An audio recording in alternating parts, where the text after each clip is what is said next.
Capítulo 11. Sabedoria e amor. A sabedoria e o amor são as duas colunas torais de toda verdadeira civilização. Num prato da balança da justiça, devemos colocar a sabedoria e no outro, o amor.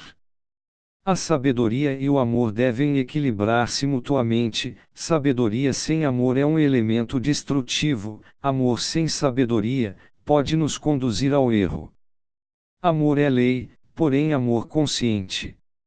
É necessário estudar muito e adquirir grandes conhecimentos, mas também é urgente desenvolver em nós o ser espiritual.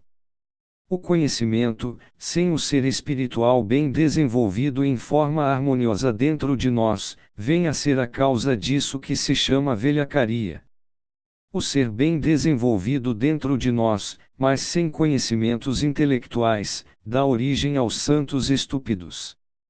Um santo estúpido tem o ser espiritual muito desenvolvido, mas como não tem cultura intelectual, não pode fazer nada porque não sabe como fazer. O santo estúpido tem o poder de fazer, mas não pode fazer porque não sabe como fazer. O conhecimento intelectual sem o ser espiritual bem desenvolvido produz confusão intelectual, perversidade, orgulho, etc.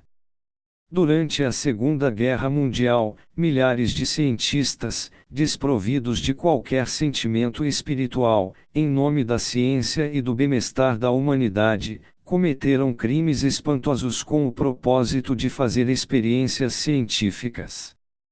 Necessitamos formar uma poderosa cultura intelectual, porém tremendamente equilibrada com a verdadeira espiritualidade consciente. Necessitamos de uma ética revolucionária e de uma psicologia revolucionária, se de fato quisermos dissolver o eu e desenvolver o legítimo ser espiritual em nós. É lamentável que as pessoas, por falta de amor, utilizam o intelecto de forma destrutiva. Os alunos e alunas necessitam estudar ciências, história, geografia, matemática, química, etc. É necessário adquirir conhecimentos vocacionais com o propósito de sermos úteis. Estudar é necessário, acumular conhecimentos básicos é indispensável, mas o medo não é indispensável. Muitas pessoas acumulam conhecimentos por medo, medo da vida, medo da morte, medo da fome, da miséria, medo do que os outros vão dizer, etc., e estudam por esses motivos. Devemos estudar por amor a nossos semelhantes, por querer servi-los melhor, mas jamais se deve estudar por medo. Na vida prática, podemos comprovar que aqueles estudantes que estudam motivados pelo medo, mais cedo ou mais tarde convertem-se em velhacos. Temos que ser sinceros com nós mesmos para podermos nos auto-observar e descobrir em nós todos os processos do medo. Não devemos esquecer jamais de que o medo tem muitas faces. Às vezes, o medo se confunde com a coragem. Os soldados nos campos de batalha parecem ser muito corajosos, mas, na verdade, movem-se e lutam por causa do medo. O suicida também pode parecer muito corajoso, mas, na verdade, é um covarde que tem medo da vida. Todo velhaco na vida aparenta ser muito corajoso, mas, no fundo, é um covarde. Os patifes costumam utilizar a profissão e o poder de forma destrutiva. Exemplo: Fidel Castro em Cuba.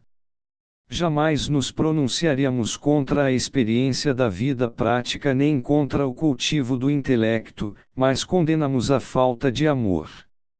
O conhecimento e as experiências da vida se tornam destrutivos quando falta amor. Quando não existe amor, o ego costuma capturar as experiências e os conhecimentos intelectuais. O ego abusa das experiências e do intelecto quando os utiliza para se fortalecer. Desintegrando o ego, o eu, o mim mesmo, as experiências e o intelecto ficam nas mãos do ser íntimo e o abuso torna-se impossível. todo estudante deve orientar-se pelo caminho vocacional e estudar a fundo todas as teorias relacionadas com sua profissão. O estudo e o intelecto não prejudicam ninguém, mas não devemos abusar do intelecto. Necessitamos estudar para não abusarmos da mente. Abusa da mente quem quer estudar todas as teorias das distintas profissões, quem quer prejudicar os outros com o intelecto, quem exerce violência sobre a mente alheia, etc. Para ter uma mente equilibrada, é necessário estudar os assuntos profissionais e os assuntos espirituais. É urgente chegar à síntese intelectual e à síntese espiritual, se, de fato, quisermos ter uma mente equilibrada. Os professores de todas as escolas, de todos os níveis, devem estudar a psicologia revolucionária agnóstica, se, verdadeiramente, querem conduzir seus alunos pelo caminho da educação fundamental. É necessário que os estudantes adquiram o ser espiritual, desenvolvam em si mesmos o ser verdadeiro, para que saiam da escola convertidos em indivíduos responsáveis e não em patifes estúpidos. De nada serve a sabedoria sem o amor. O intelecto sem amor só produz velhacos. A sabedoria, em si mesma, é substância atômica, é capital atômico, que só deve ser administrada por indivíduos cheios de verdadeiro amor.